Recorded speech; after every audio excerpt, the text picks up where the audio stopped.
అమీర్పేట్లో జరిగినటువంటి దారుణమైనటువంటి అగ్ని ప్రమాదము ఆ స్థలాన్ని పరిశీలించడానికి రావడం జరిగింది.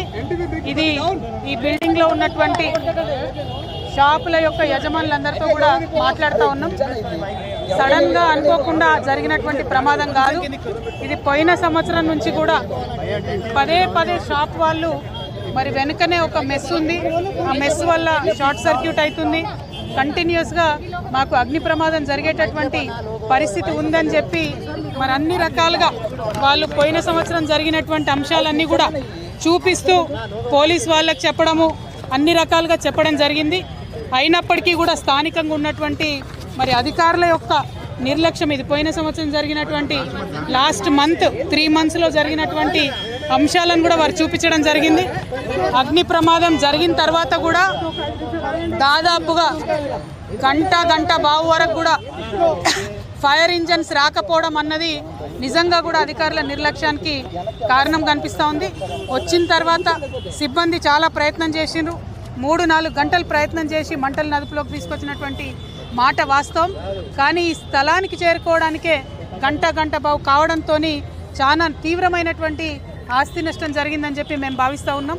యావత్ తెలంగాణలో కూడా గత సంవత్సరంతో పోల్చుకుంటే మరి ఈ సంవత్సరం ఎండలు ఎక్కువ ఉండడంతో దాదాపుగా 33% అగ్ని ప్రమాదాలు ఎక్కువ అవుతున్నాయని వాతావరణ శాఖ వాళ్ళు చెప్తున్నారు.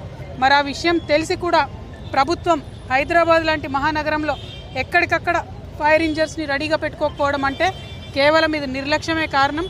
కాబట్టి ప్రభుత్వ నిర్లక్ష్యానికి ప్రభుత్వం వెంటనే నష్టపోయినటువంటి ఈ షాప్ యజమానులందరికీ కూడా నష్టపరిహారం చెల్లించాలి.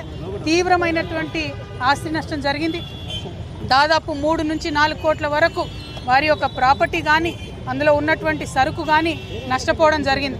అయితే ఇక్కడ ఉన్నటువంటి యజమానుల యొక్క ఫైర్ ఎన్ఓసీని కూడా మేము చూడడం జరిగింది. వారికి ఎన్ఓసీ ఉంది, ఫైర్ డిపార్ట్మెంట్ వాళ్ళు వచ్చి ఎంక్వైరీ చేసి ఎన్ఓసీ కూడా ఇచ్చినారు.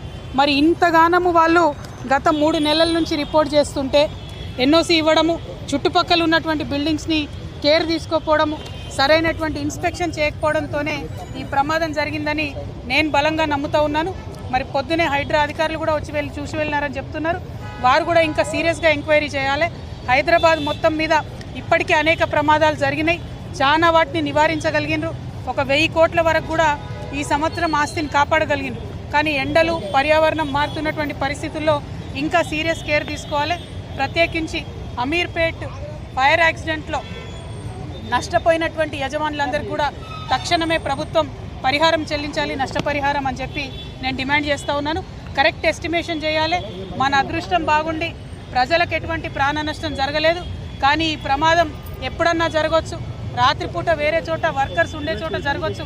అప్పుడు తీవ్రమైన పరిణామాలు ఉంటాయి. కాబట్టి ప్రభుత్వం వెంటనే మేల్కొనాలి. ఇటువంటి బిల్డింగ్స్ అన్నిటిని కూడా చెక్ చేయాలి. మరి ముఖ్యమంత్రి గారే హోంమంత్రిగా ఉన్నారు, ఫైర్ డిపార్ట్మెంట్ కూడా వారి కిందనే ఉంటుంది. కాబట్టి ప్రత్యేకమైనటువంటి ఒక రివ్యూని కూడా ముఖ్యమంత్రి గారు చేపట్టాలి.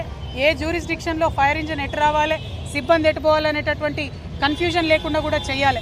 ఎందుకంటే ఇక్కడ యాక్సిడెంట్ అయితే అమీర్పేట్ వాళ్ళు వస్తున్నారా, ఎస్ఆర్ నగర్ వాళ్ళు వస్తున్నారా, ఎర్రగడ్డ వాళ్ళు వస్తున్నారా అని జ్యూరిస్డిక్షన్ తెలియనటువంటి పరిస్థితి ఉంది. కాబట్టి తొందరగా చేరుకోలేకపోయినారు. నడి హైదరాబాద్లో అమీర్పేట్ సెంటర్లో ఫైర్ డిపార్ట్మెంట్ వాళ్ళు రావడానికి గంట బావు పడితే మరి మనం ఎట్లా హైదరాబాద్ సిటీని కాపాడుకుంటామన్న విషయాన్ని కూడా ప్రభుత్వం ఆలోచన చేయాలి. యాక్సిడెంట్ అయిన 9 to 10 minutes లోపల ఖచ్చితంగా ఫైర్ ఇంజన్లు వచ్చే విధంగా హైదరాబాద్ అంతటా కూడా మనము చేసుకున్నప్పుడే ప్రజల యొక్క ఆస్తిని కాపాడగలుగుతామని కూడా తెలియజేస్తున్నాము. Thank you. జై